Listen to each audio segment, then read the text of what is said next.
Yo, YouTube, what's going on? It's your boy Beam, and today we got a banger. Something simple, something clean. You know, my client, he just doing a bald head shave, nice natural wide beard. Let's get to it. Let's get it. So I want to go in using my T45 trimmer, and I just want to do clean passes through the head. And as you guys can see, we just getting it down to the lowest point possible.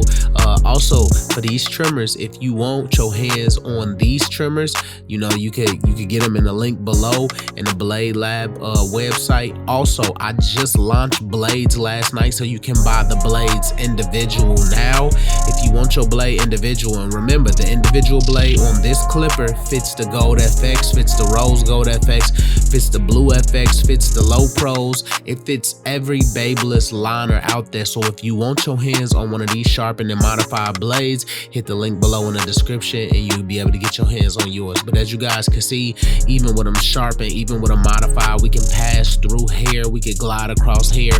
That's the difference between getting them professionally modified and just having somebody sharpening your blades. What I'm starting to notice is when I'm getting, you know, when I'm having tools, you know, modified or sharpened, it's not so much that I need them overly sharpened, but I need them sharpened enough to critically hit, but I also need them set to perfection so they can still glide and slide across the skin. You ever had a modified or a sharpened blade that's so sharpened to where it has way too much drag on the blade? It's because that person stripped the coat off of the blade, and that now it is a sharp blade, but the blade is not allowed to slide across the skin until you break it in or start to wear that down some. So, you know, if you want them done correctly, then shop with your boy at the Blade Lab so we can get them, you know, correctly done for you guys. Again, link in the description below. So now we move on to the next steps. I want to go open and a little bit, you know, start to lever down some right here in the sideburn area, just so I could create, you know, some transition in this area. And just keep taking my time. As you guys can see, it don't have to be overly blended when somebody is completely bald, but you know, you want to blend it good enough to get some form of transition. You can always come behind, re-detail it, whatever it is. You just want to clear that top panel.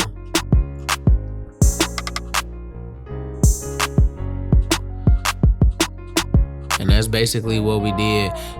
Whenever you're dealing with grays and things of that nature, they're a little bit more stubborn. So if you don't feel like overly fading, then you don't have to overly fade at the end of the day. You know, just clear the panel up and give yourself the room to be able to, you know, create, you know, a nice piece.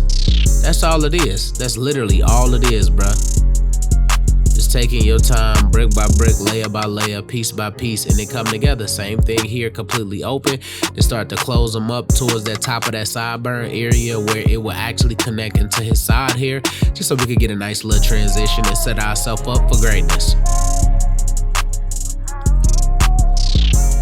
Simplicity in its purest form is always keeping things as natural as they can be, and everything will come together, you know, really nice for you. That's why foundational work is really good. Whenever you stick to foundation, it just happened beautifully on its own.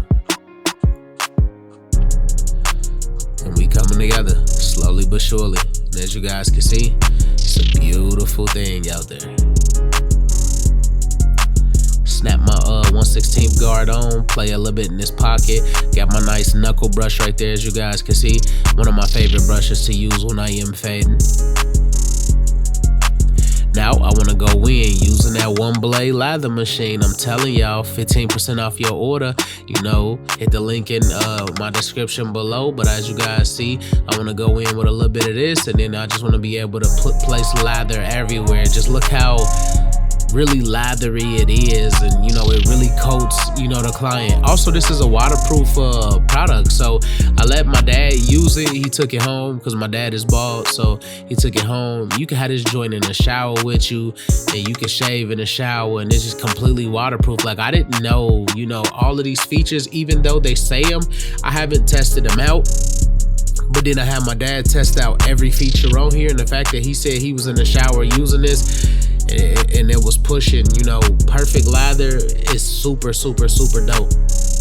But now that that's done, I want to go behind that with a hot towel on top and bottom, on the beard area and on top of the head. Because the best thing about the hot lather is it heat up the hair follicles for me to be able, to move them with my straight razor or slice through them, as best as I could. But I also like to pair the hot lather with a fresh coat of, shaving gel. And with that being said, when you use a hot towel, it'll take a lot of that hot lather off. So I just always reinsure myself, with, something to help me glide across the skin so I don't have to scrape at the client's skin.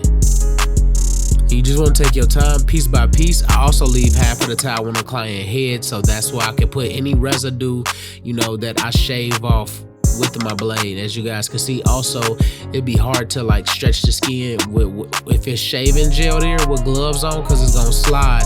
But that towel allowed me to, stretch the skin before I clear that area of the shave gel, and then I could go back and clean that up. But as you guys can see, we just ensuring. That's all it is. Like, I could have used my For You shaver, but to me, honestly, I feel like there's nothing greater than a fresh shave on a client. As you guys can see, my client skin is super clean, but also we able to really give them a nice clean shave. And I just think it's just really dope in these scenarios when you're doing a complete straight shave. It is not easy to do this. I like to straight shave, but it ain't easy to do this. Just because, like, sometimes depending on how exposed your blade is, you could be completely sliding and still nick somebody. So just be careful out there when when you doing freehand straight razor stuff like this, because it's not easy. It's not easy at all. But just take your time, piece by piece, brick by brick, layer by layer, we get it done. And it's looking beautiful.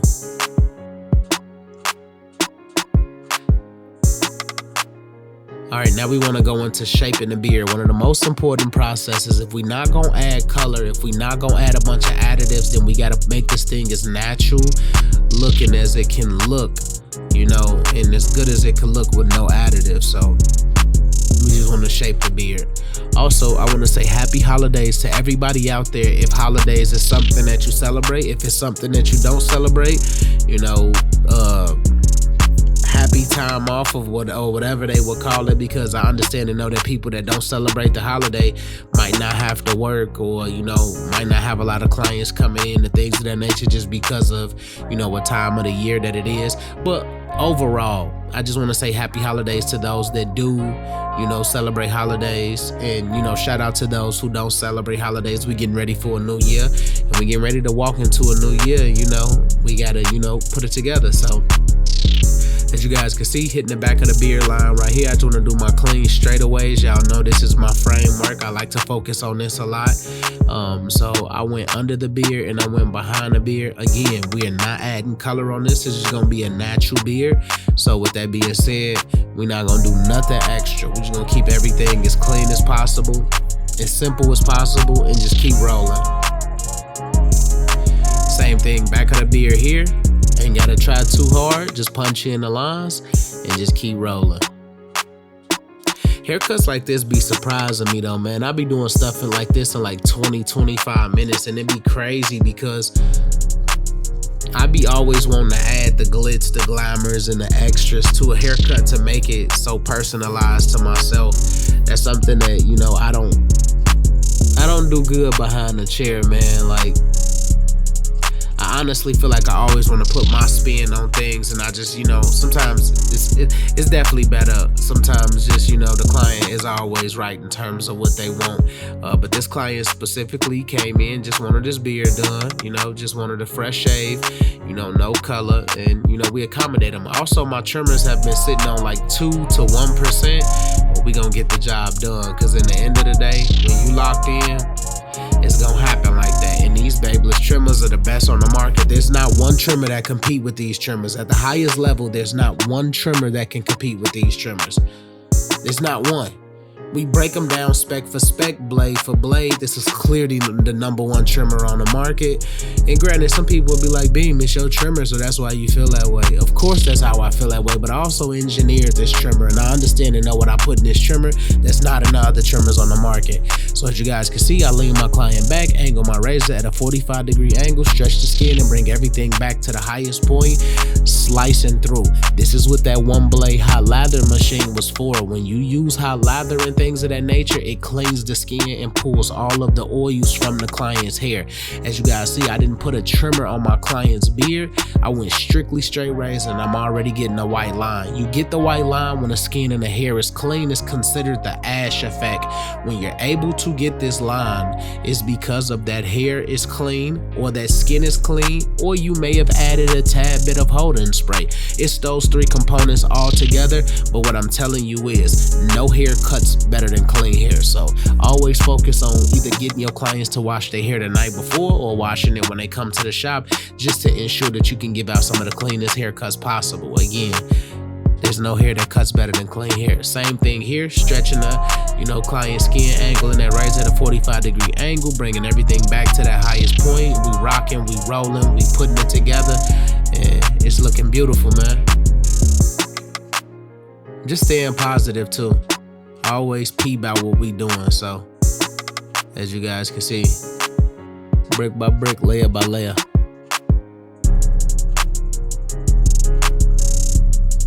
Yeah, we working. Have them stretch the mustache here, bring everything to that highest point, the highest line. Same thing on this side. Just stay solid. Stay solid.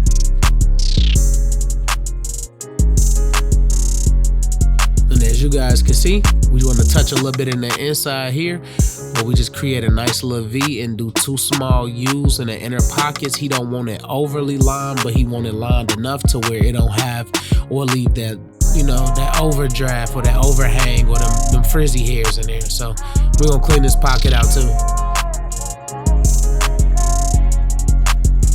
Beautiful. Beautiful. Beautiful.